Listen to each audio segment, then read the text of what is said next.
welcome all aspiring PhD students on this special session on ethics. I can also speak Gujarati, but some of you may be not having Gujarati as their mother tongue, so better focus on Hindi and English. नीति शास्त्र ये शब्द है ethics के लिए हिंदी भाषा में, और शास्त्र मतलब there is a systematic knowledge which is arranged in a way from which you can derive certain conclusions. That is called shastra. For example, अर्थशास्त्र.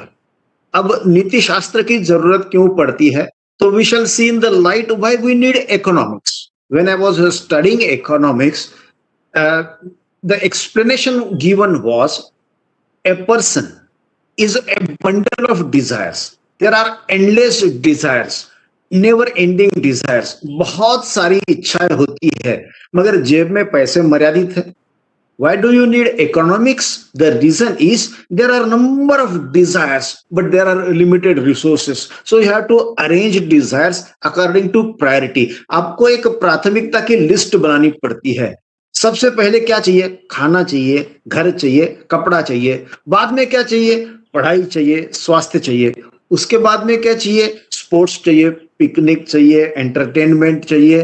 तो ये अरेंज करने पड़ते हैं एक क्रम में, सो दैट आवर सैलरी और our income can accommodate maximum number of desires having variety in its nature. इसलिए अर्थशास्त्र आता है. नीति शास्त्र क्यों आता है? नीति शास्त्र इसके लिए आता है कि मेरी अंदर की एक्सप्रेशंस बहुत सारी है.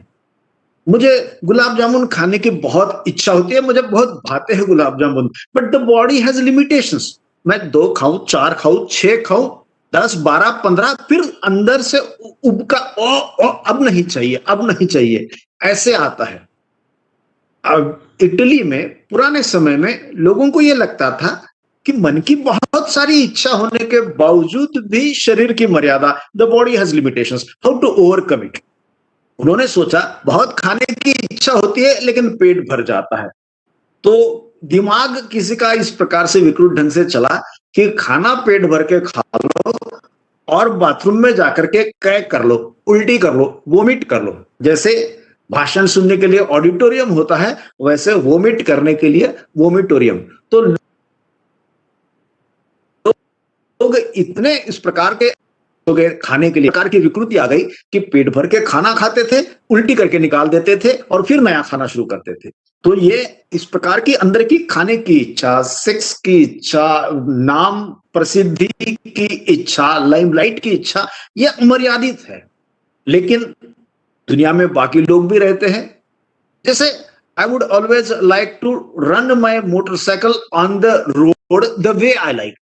मुझे हमेशा इच्छा होगी कि मैं कैसे भी जुम जुम जुम आड़ी तिरछी मोटरसाइकिल चलाऊं, पर रास्ते पर अलग बाकी लोग भी तो है. So the traffic rules come into picture because everybody has to travel. Somebody is sitting in auto rickshaw, somebody is walking, somebody has motorcycle, somebody is in the car, somebody is in the bus. So the road has to accommodate every passenger. So there is a system. At traffic signal, one has to stop. At red signal, and then when green signal is there, you are allowed to move ahead. Then you have to go on your single track. You cannot run your vehicle in random way. आप कैसे भी आड़ी तिरछी गाड़ी नहीं चला सकते. तो जैसे ट्रैफिक के नियम है, वैसे ही एथिक्स के नियम है. इसको अगर हम लोग फ्राइड की भाषा में समझे तो उसने कहा कि ईड, ईगो और सुपर ईगो, ये 3 प्रकार के आदमी के एक अंदर की इंस्टिंक्ट है. ईड मतलब एक जानवर की तरह आदमी चाहता है, भोग चाहता है. ईगो का मतलब उसको समाज की नजर में भी प्रतिष्ठा चाहिए, गिरना नहीं है, जानवर की तरह व्यवहार नहीं करना है. और सुपर ईगो का क्या मतलब है? सुपर ईगो का मतलब आदमी अपनी नैसर्गिक इंस्टिंक्ट के ऊपर उड़ गया, उसको कहते हैं सुपर ईगो.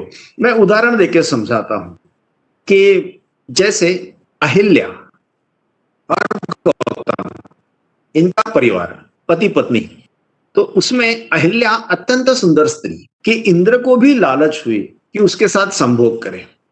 अब गौतम सुबह उठ करके जल्दी से नदी पर स्नान के लिए जाते थे और संध्या वंदन करके वापिस आते थे.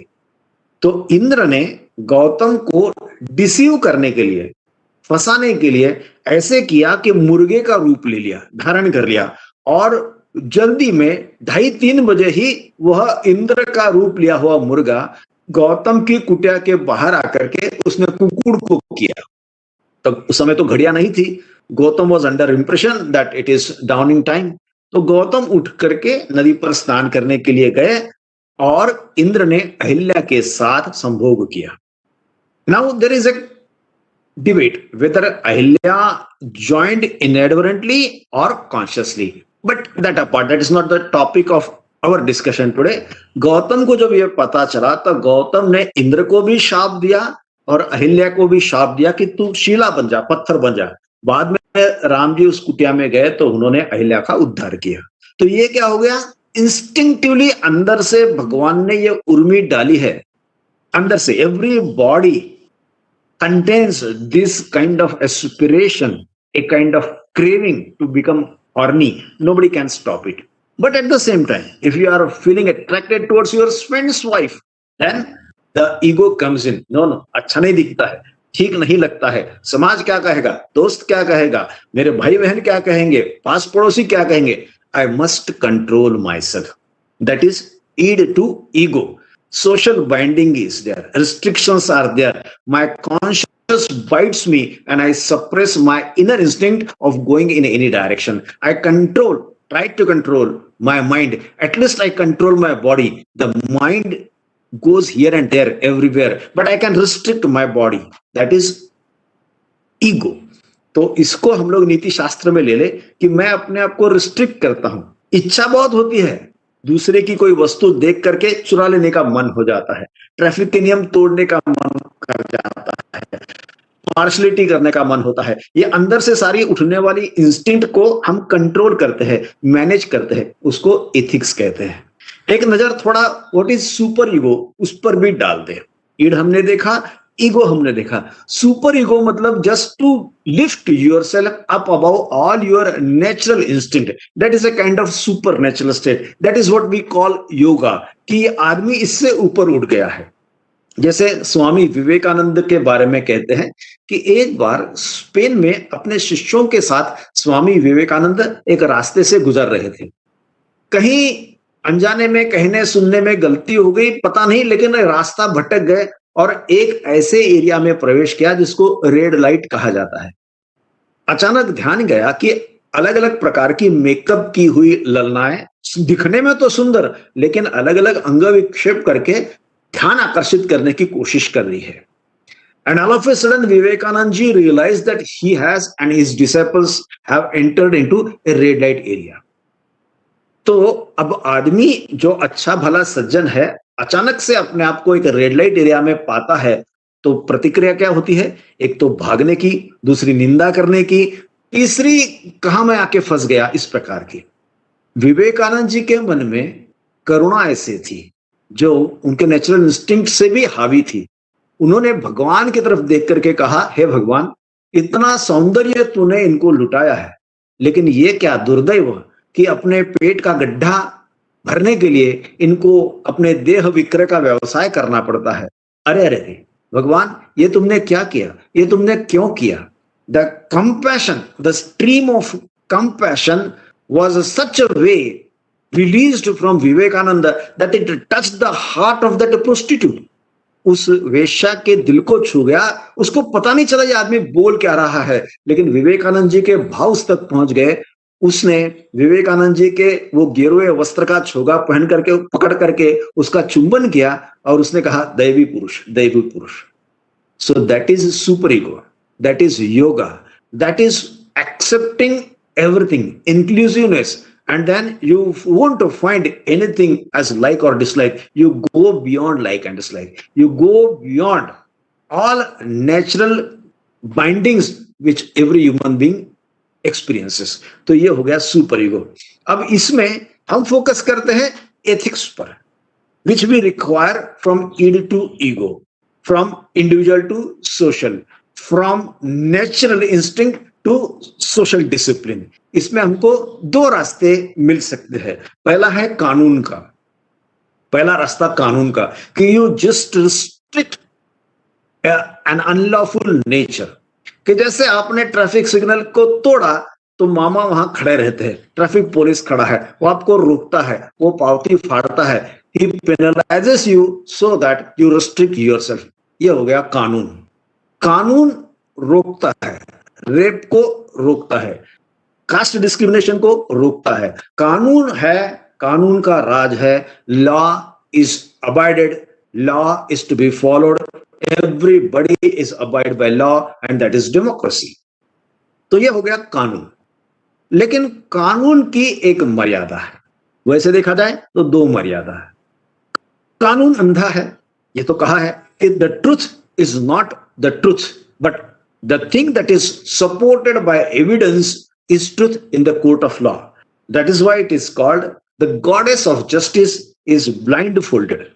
जो न्याय देवता है उसने पट्टी बांधी हुई है। ऐसा क्यों कहते हैं? क्योंकि सच्चाई उसको दिखती नहीं है।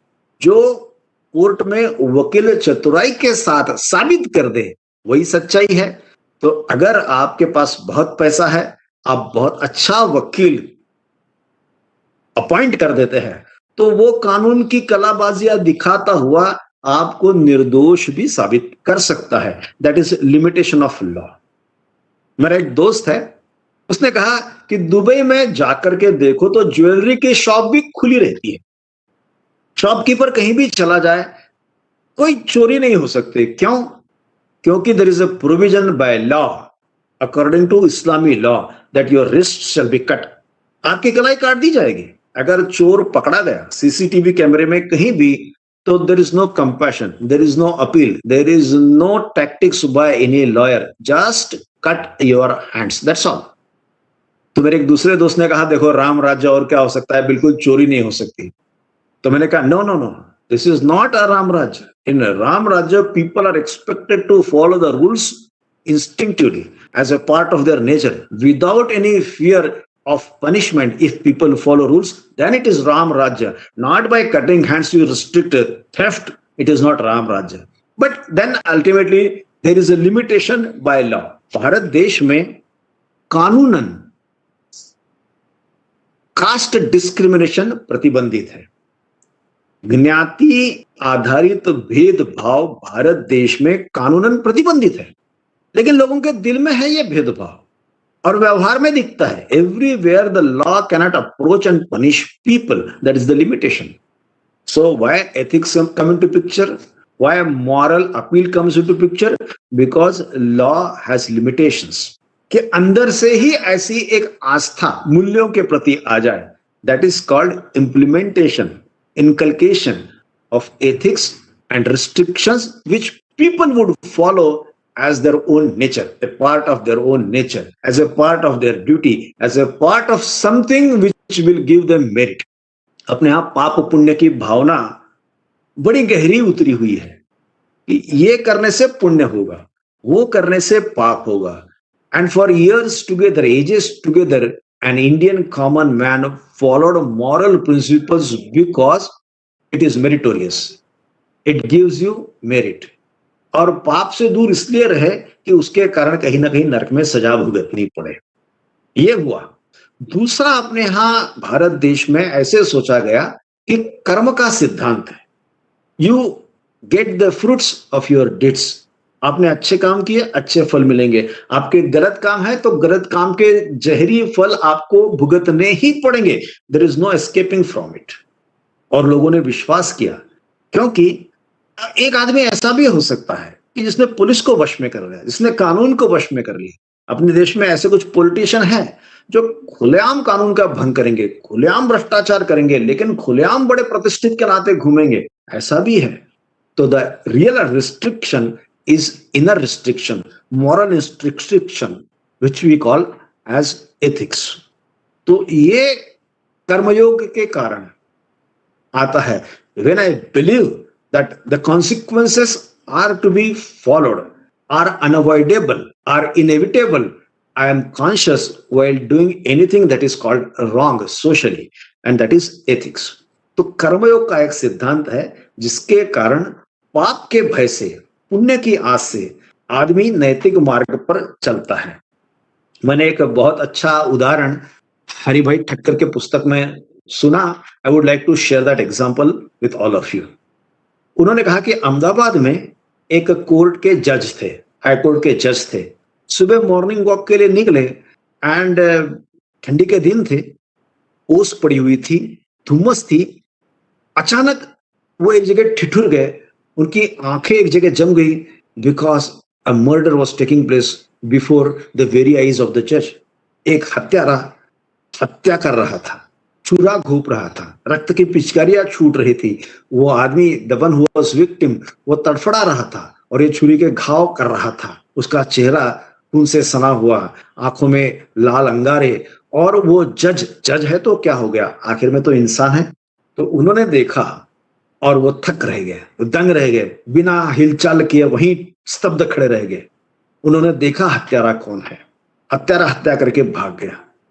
And coincidentally, it so happened after 2 months, the judge found the same case appearing in his own court, where the judge himself had witnessed the crime.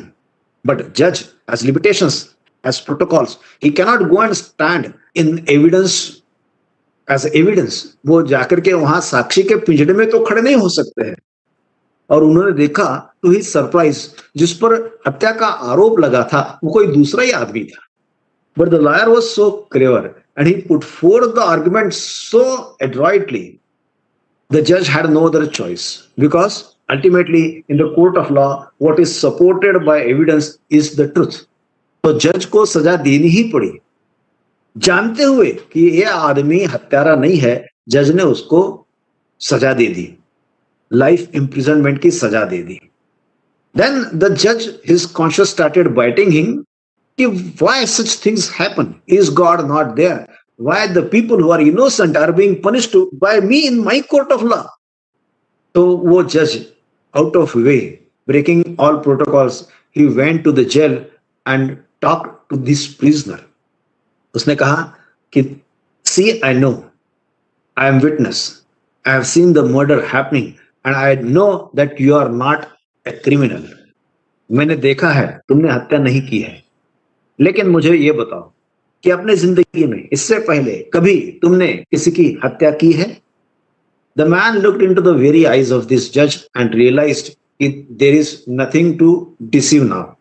और उसने कहा कि हाँ, आपकी बात सही है, इसके पहले मैंने 2 हत्याएं की है। बहुत पैसा था, अच्छा लॉयर हायर किया और जेल से बाइज्जत छूट गया। But this time I am not guilty. This time I have no relation with the murder. But see, unfortunately, I have been punished in your court by yourself. तब उस जज ने कहा कि अब मेरा कर्मयोग पे विश्वास बैठ गया। There is a court up above all these courts in which there is no trick accepted. There is no lawyer allowed. In that court, the verdict comes as a final verdict. तो ये है कर्मयोग का सिद्धांत। अब ये भारतीय लोगों के जीवन में उतर करके आ गया। इसमें एथिक्स का मायना केवल ऑनेस्टी नहीं है। Honesty is there, character is there, impartial nature is there, in tune with nature is also there, eco-friendly lifestyle is there, sustainable development is there. Everything is a part of ethics. Even terrorism. Why terrorism is there? Because somebody believes his way of worship is superior and nobody else be allowed to worship in his way. वो ये सोचता है कि मेरे ही भगवान का रास्ता सही है, बाकी सारे रास्ते गलत है। तो this is utterly unethical, not allowed. Every human being has right to worship his own God in his own way, and that is what India teaches to the whole world. तो ये सारी चीजें एथिक्स के अंदर आ जाती है। Ethics is the very DNA of our country and our people. We don't need to teach specially ethics. It is a foreign concept. According to our philosophy and ideology, people used to follow dharma and used to protect each other. The extreme stage of the society has been described in Mahabharata by Bhishma. What did he say? न राज्यम न च राजासित how the elevated state of the society was. There was no king, there was no kingdom. Na rajyam na cha rajasit, na dandyo na cha dandika. There was no law and no provision of punishment. Then how did the society work? Organized, disciplined. Bhishma says, Dharmenaiva praja sarve rakshanti sma parasparam. People used to follow dharma and then protect each other. That was the elite class, the elevated stage of our society. तो इसके कारण भारतीय व्यक्ति by nature, जैसे आपके पड़ोस में शादी है, आपके रिश्ते में नहीं है, it is not in your blood relation, he is not a person from your caste as well, he is just your neighbor, but still you toil in neighbor's house marriage. आप लोगों को परोसने में लगते हो, आप दौड़धाम करते हो, आप रात को जागते हो, आप बैंड बाजे वाले, खाना बनाने वाले और वो शादी का हॉल सारा मैनेजमेंट देखते हो. पड़ोसी कहता है कि थैंक यू सो मच. तब आप क्या कहते हो? अरे ये तो मेरा धर्म था. आप दोस्त को मदद करते हो, वो मित्र धर्म है. आप पुत्र का पालन पोषण करते हो, वो पिता धर्म है. तो अपने यहां राजा भी प्रजा के कल्याण के लिए अपना सुख न्योछावर करता था, वो राजा का धर्म कहा जाता था. तो धर्मेणैव प्रजा सर्वे रक्षन्ति स्म परस्परम. धर्मशाला होती थी, वहां कोई धर्म का ज्ञान नहीं देता था. धर्मशाला में लोगों की मुफ्त में रहने की व्यवस्था. धर्म काटा, we are more familiar with this term, धर्म काटा. तो जो मेरे लिए नहीं है, जो सेल्फलेस है, उसको हमने धर्म का नाम दिया. सो ethics was there, has been there and is still there in our very DNA because we are religious people. लेकिन पाश्चिमात्य जगत में ऐसा नहीं हुआ. पाश्चिमात्य जगत में the philosophy, ideology and religious guideline was this world has been created by God for human being to consume and enjoy. ऐसे कहा गया कि भगवान ने ये दुनिया बनाई है आदमी के उपभोग के लिए. तो आदमी ये सोच करके जमीन पर रहता है, भूतल पर रहता है कि the aim of life is to enjoy. खाने के लिए एंजॉय, सेक्स के लिए एंजॉय, ऐशो आराम, ये सारी मेरे लिए है. अब यही गलती हो गई और इसलिए आज के इस स्पीच का उपयोग करते हुए मैं आपको वो 4 सिद्धांत बताऊंगा जो डार्विन ने बताए और उसके सामने मैं आपको 4 सिद्धांत बताऊंगा जो भारतीय चिंतन ने बताए.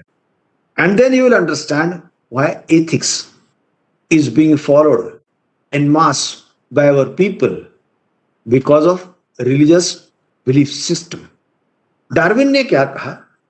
बाइबल में कहा है कि भगवान ने पहले पुरुष बनाया, बाद में उसके पसली का ऑपरेशन करके स्त्री को बनाया और कहा कि तुम पुरुष और स्त्री यहां घूमो, सर्वत्र एंजॉय करो, लेकिन इस वृक्ष का फल मत खाना, ज्ञान वृक्ष का फल.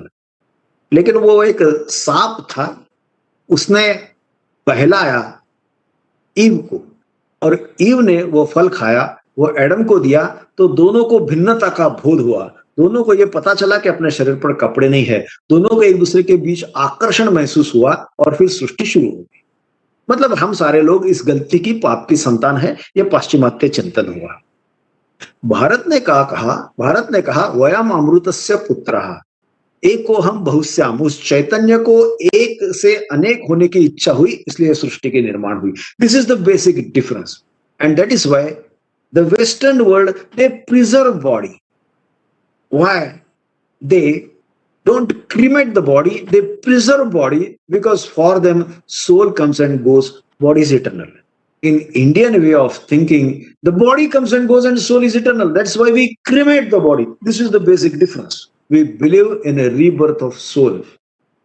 तो ये मेन फर्क आ गया. तो इसलिए डार्विन ने क्या कहा? I had prepared a very good slide presentation, but unfortunately my MacBook Air could not get tuned with this WebEx kind of app. So I have to talk to you via my mobile phone. Otherwise, on my laptop, I had prepared a very nice presentation. Anyway, I will share it to Hina Madam and you can get it via Hina Madam and Badresh Bhai. Anyway, right now, verbally only, I will just classify between these two ideologies. Darwin's theory, that is Western ideology versus Indian way of thinking. The first rule We are much aware. Those who have read Darwin, they are much aware that the very first guiding principle of Darwin is struggle for existence. What Darwin saw, Darwin ने क्या देखा कि दुनिया में सर्वत्र संघर्ष है। बड़ी मछली छोटे मछली को खाती है। आदमी जो बलवान बनता है वो राजा बनता है। और इसलिए उसने क्या लिखा कि सब जगह संघर्ष है, सब जगह संघर्ष है, जीने की संघर्ष है, जीने की एक प्रकार से दौड़ है। और उसमें फिर कौन टिकेगा? रोज सुबह होते ही एक हिरन ये सोचता है कि मुझे जोर से भागना चाहिए, नहीं तो कोई शेर मुझे खा जाएगा। और एक शेर ये सोचता है कि मुझे जोर से भागना चाहिए, नहीं तो मैं भूखा मर जाऊंगा। इसको डार्विन ने क्या नाम दिया? Struggle for existence. और नेचुरली स्ट्रगल फॉर एग्जिस्टेंस में से फिर दूसरा सूत्र निकल करके आ गया, सर्वाइवल ऑफ द फिटेस्ट, कि जो उसमें फिट है वही टिकेगा, बाकी सारे नष्ट हो जाएंगे। सर्वाइवल ऑफ द फिटेस्ट, इस संघर्ष में वही टिकेगा जो फिट है, जो स्ट्रांग है, जिसकी लाठी उसकी भैंस। हिंदी में हम उसको ऐसे कहते हैं कि जिसके पास लाठी है वो भैंस को लेकर के जाएगा। ये दूसरा सिद्धांत रहा डार्विन का। डार्विन का तीसरा सिद्धांत रहा कि एक्सप्लॉयटेशन ऑफ नेचर। भगवान ने ये सृष्टि बनाई है, ये तुम्हारे सुख के लिए बनाई। ये जंगल बनाए जिसको काट करके लकड़ी का तुम उपयोग कर सको। ये खनिज है जिसका उपयोग तुम कर सको। ये खनिज तेल है जिसका उपयोग करके तुम गाड़ियों में घूम सको। ये सारी चीजें आखिरी में तो तुम्हारे भोग के लिए है। स्वर्ग की भी कल्पनाएं जो बनाई, वो स्वर्ग की कल्पना भी असीमित उपभोग की बनाई, कि जहां अपरिमित यौवन है, जहां सारा सुख ही सुख है, जहां भोग ही भोग है। भारत ने ऐसा नहीं सोचा। भारत ने क्या सोचा ये बाद में बताते हैं, लेकिन एक्सप्लॉयटेशन ऑफ नेचर के तीसरे मार्गदर्शक डार्विन के सिद्धांत के वजह से आज स्थिति क्या हो गई? भूमि प्रदूषित, जल प्रदूषित, वायु प्रदूषित, ओजोन की परत फट रही है, सूर्य की अल्ट्रावायलेट रेज पृथ्वी पर आकर के कैंसर का खतरा निर्माण हो गया है, ग्लोबल वार्मिंग हो रहा है, जंगल इतने सारे कट गए, मनुष्यों की संख्या इतनी बढ़ गई, कारखाने व्हीकल इतने बढ़ गए, carbon emission has gone up. Carbon has not to cross 0.03% in the air, but it is going up and up. Carbon has a specific quality of catching the heat of the sun. तो carbon percent बढ़ गया तो heat बढ़ गई, heat बढ़ गई तो पूरी पृथ्वी गर्म हो रही है, जिसको उन्होंने कहा ग्लोबल वार्मिंग हो रहा है। ये ग्लोबल वार्मिंग के कारण सारे ग्लेशियर पिघल रहे हैं, और ये ऐसे ही पिघलते गए तो पूरे दुनिया में जो सागर है उनकी ऊंचाई बढ़ जाएगी। आप कल्पना कीजिए, अपने देश में तीनों ओर से किनारे,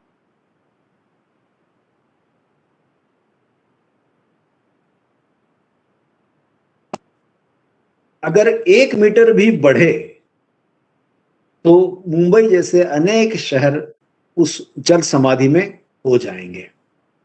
तो ये तीसरा हो गया एक्सप्लॉयटेशन ऑफ नेचर के कारण। रासायनिक खाद के कारण सारी जमीन बंजर हो गई, नमकीन हो गई। जल प्रदूषण के कारण पानी बोतल में 15 रुपए 20 रुपए लीटर बिकने लग गया।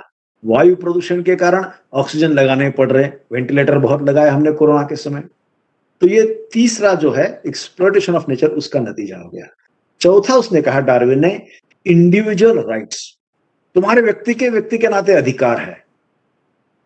अमेरिका में अगर कोई बाप अपने बेटे को चांटा मारता है तो बेटे को प्राइमरी स्कूल में यह पढ़ाया जाता है कि this is the contact number, you can contact police, just press button this number and police will come and protect you. It is your individual right. You can call to the police. You are a human individual and your individuality shall be protected at all costs. Even your parents are not allowed to trash you. ये हो गए व्यक्तिगत अधिकार। As compared to these 4 guiding principles, I repeat these 4 principles. The first one is a struggle for existence.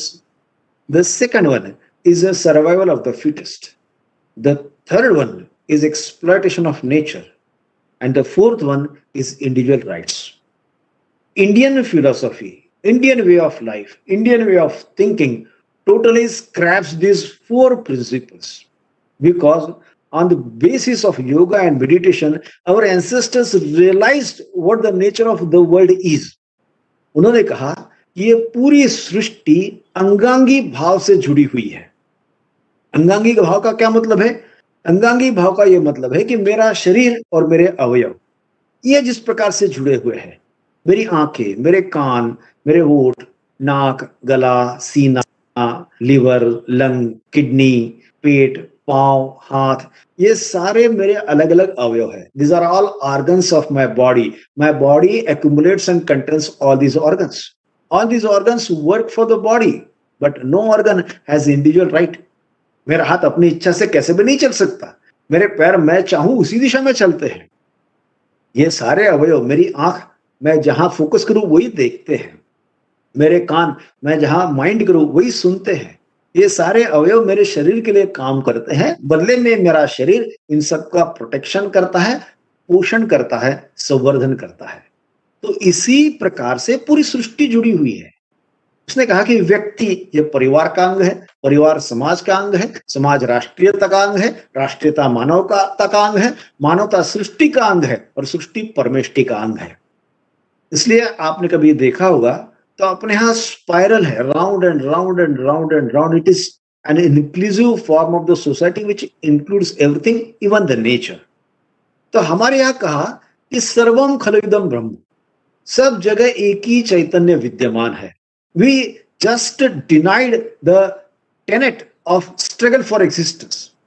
हमने कहा यह संघर्ष नहीं है, संघर्ष गलत है, लेकिन संघर्ष तो दिखता है। तो हमारे चिंतन ने यह कहा कि यह संघर्ष माया के कारण है। एक बार माया का पर्दा हट जाए तो फिर कोई संघर्ष नहीं, क्योंकि मैं ही मैं सर्वत्र हूं। इसको एक व्यावहारिक उदाहरण देकर के समझाते हैं।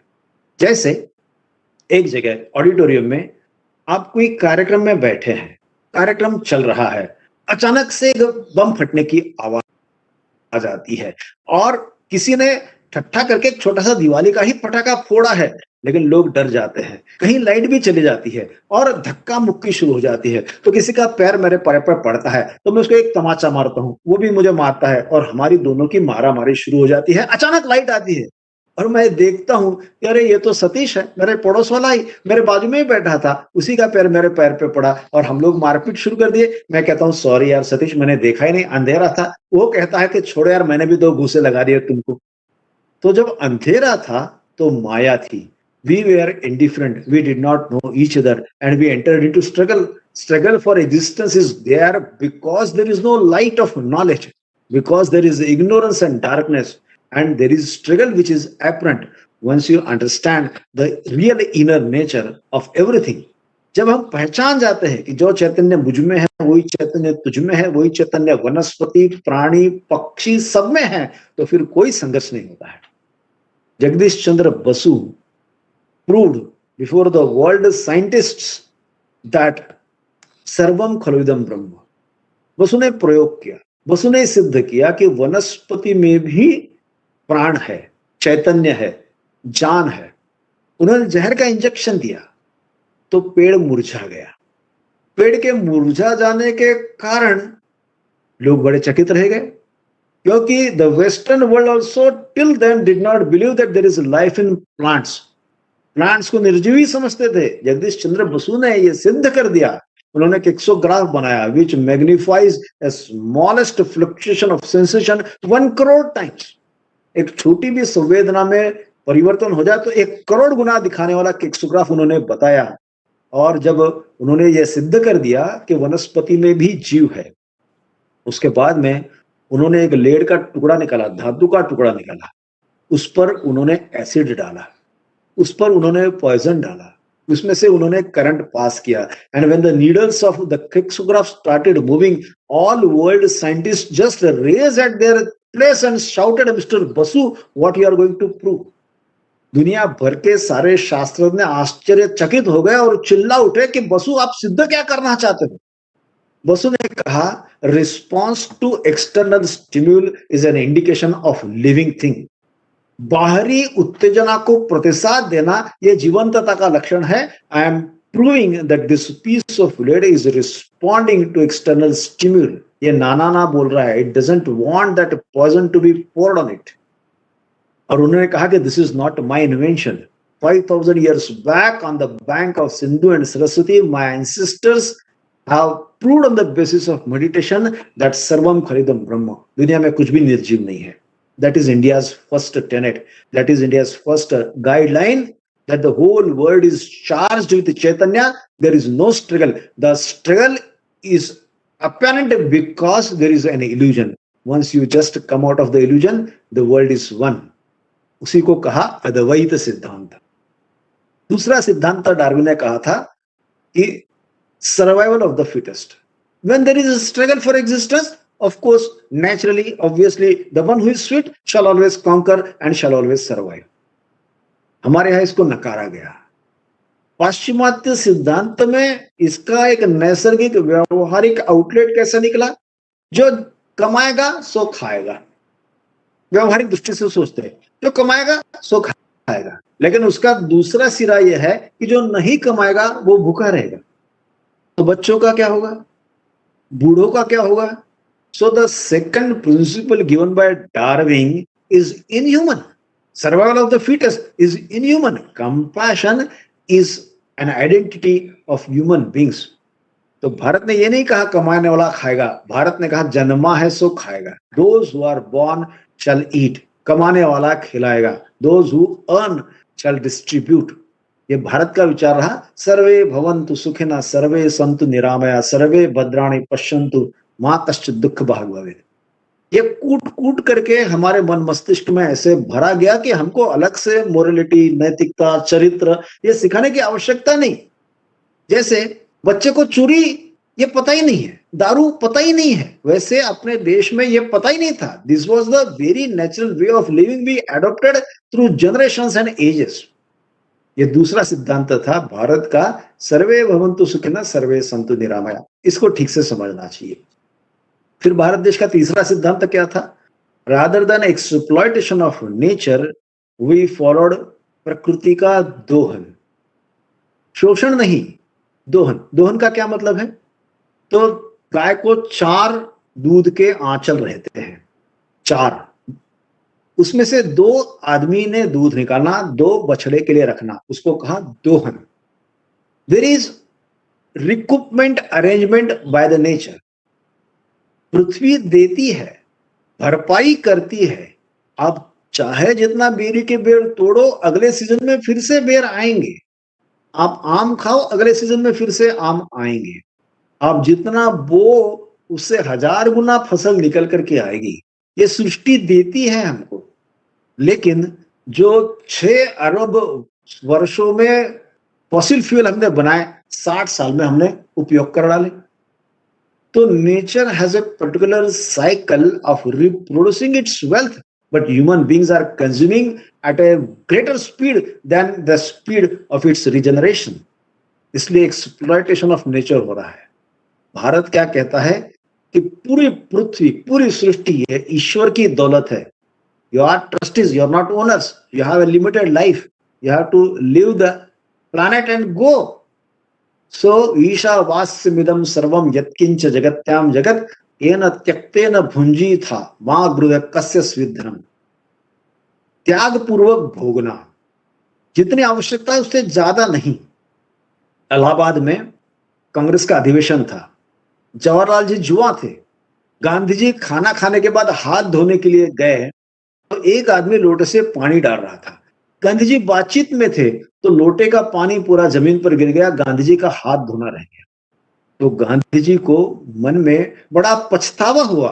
वे बार बार उल्लेख करने लग गए, अरे अरे, एक लोटा पानी बिगड़ गया, हाथ धोना ही नहीं हुआ, हाथ धोने के लिए ज्यादा पानी उपयोग करना पड़ा, ये बड़ा गलत हो गया. तो जवाहरलाल जी ने कहा, अरे बापू, यहाँ तो गंगा जमुना बहती है, एक लोटा पानी बिगड़ गया तो कौन सा आसमान आ टूट पड़ा. Now listen to the reply Gandhiji has given to Jawaharlal Nehru. Gandhiji said, Ganga Jamuna बहती है, मेरे लिए नहीं बहती है. उसके किनारे पर सारे खेत, पशु पक्षी, पौधे, पेड़, कीट पतंग, सारों के लिए वो जल है. मैंने मेरी आवश्यकता से एक लोटा पानी ले लिया तो किसी का हिस्सा मारा जाता है. Now that kind of moral awareness we have in our society. तो सृष्टि का दोहन करना, sustainable development is a western concept we have in our blood. Sustainable development, हम लोग भूमि को पैर लगाने से पहले उसको नमस्कार करते हैं, किसी आदमी को पैर छुओ उसको नमस्कार करते हैं, अगर मकान बनाना हो पहले भूमि पूजन करते हैं, वट वृक्ष की पूजा करते हैं, नाग की पूजा करते हैं, बैल की पूजा करते हैं, नदी की प्रदक्षिणा करते हैं, ग्रह तारों को भी हमारे देवालय में स्थान है, चूहे को मामा कहते हैं और बिल्ली को मौसी कहते हैं. We are the people having sustainable development in our philosophy and behavior. That is the third principle. The fourth principle is individual responsibilities, not individual rights. उन्होंने कहा कि हर आदमी अपने अपने कर्तव्य को निभाएगा तो सबके अधिकारों की रक्षा होगी. अगर पिता कर्तव्य निभाएगा पुत्र के अधिकारों की रक्षा होगी, पुत्र कर्तव्य निभाएगा पिता के अधिकारों की रक्षा होगी, मित्र कर्तव्य निभाएगा मित्र के अधिकार की रक्षा होगी, पड़ोसी कर्तव्य निभाएगा पड़ोसी के अधिकार की रक्षा होगी, शिक्षक कर्तव्य निभाएगा विद्यार्थी के अधिकार की रक्षा होगी, विद्यार्थी कर्तव्य निभाएगा शिक्षक के अधिकार की रक्षा होगी. So we focused not on individual rights are to be preserved, but through individual responsibilities. So our religion, our philosophy just focused on responsibilities. इसलिए गीता ने कहा स्वे स्वे कर्मण्य भिरता संसिद्धिम लभते नरः. Just do your duty wholeheartedly, qualitatively, and that itself is the best worship of God. Work itself is worship. ये हमारे धर्म ने हमको कहा. इसलिए श्रवण कुमार अपने बूढ़े माँ बाप को टोकरियों में बिठा करके, जो बूढ़े भी है अंध भी है, उनको तीर्थ यात्रा के लिए लेके जाते हैं, क्योंकि मेरी जिम्मेदारी है, मैं जिम्मेदार हूं, इसलिए मैं तुलसी को पौधा लगा कर उसको पानी डालता हूं. एक बार हमने एक झुपड़पट्टी में मेडिकल कैंप किया और फिर वो बोर्ड निकालना रह गया. बोर्ड निकालने के लिए लोग हमारे गए तो शाम को 7:30 बज गए थे. तो झुपड़पट्टी में कुछ दारू पिए हुए लोग वहीं वो पेड़ के नीचे एक दूसरे को गाली बक रहे, धक्का मुक्की कर रहे, लहर में थे, पिए हुए थे. तो पेड़ पर बोर्ड टांगा हुआ था, तो हमारे कार्यकर्ता बोर्ड लेने के लिए गए, तो वो पियक्कड़ आदमी ने कहा कि जाओ कल आना, अभी पेड़ सो रहा है. वो दारू के नशे में धुत आदमी को भी ये पता है कि शाम के बाद पेड़ को नहीं छेड़ना है. हम पूजा के लिए भी फूल चुनते हैं तो शाम के पहले ही चुनते हैं, क्योंकि पेड़ का सोना डिस्टर्ब नहीं करना है. तो ये हमारा स्वभाव बन गया. Individual rights, nourishment of nature, सर्वे भवन्तु सुखिनः सर्वे सन्तु निरामया और सर्वम खलुदम ब्रह्म.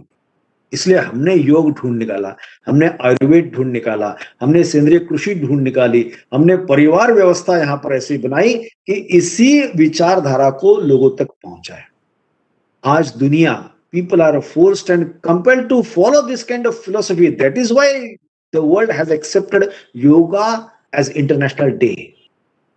They are maybe not by choice but by compulsion. जिस प्रकार से तनाव बढ़ रहा है, आदमी का पागलपन बढ़ रहा है, एडिक्शन बढ़ रहा है, there is no other way but to follow yoga. जिस प्रकार से वायलेंस बढ़ रहा है, जिस प्रकार से साम्राज्यवाद बढ़ रहा है, जिस प्रकार से भोगवाद बढ़ रहा है, इससे दुनिया को बाहर निकलना है. Yoga is the only way. On similar lines, Indian philosophy is the only way. Indian way of living is the only way. Gita, Gayatri, Ganga, Gau is the only way. But the way is to be shared by we, the pride Indians, to the whole world. We are not imitators. We are not beggars. We are donors. But let us realize the reality of our own nature. Let us be ourselves, true Indian, and the world is eager to learn this Indianness from us. And that is why in India, in South Gujarat University, the topic ethics has been made a pre-course for those who aspire to become PhD.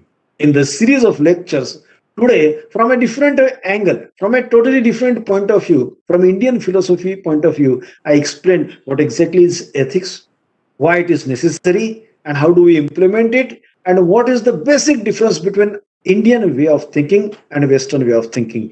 I think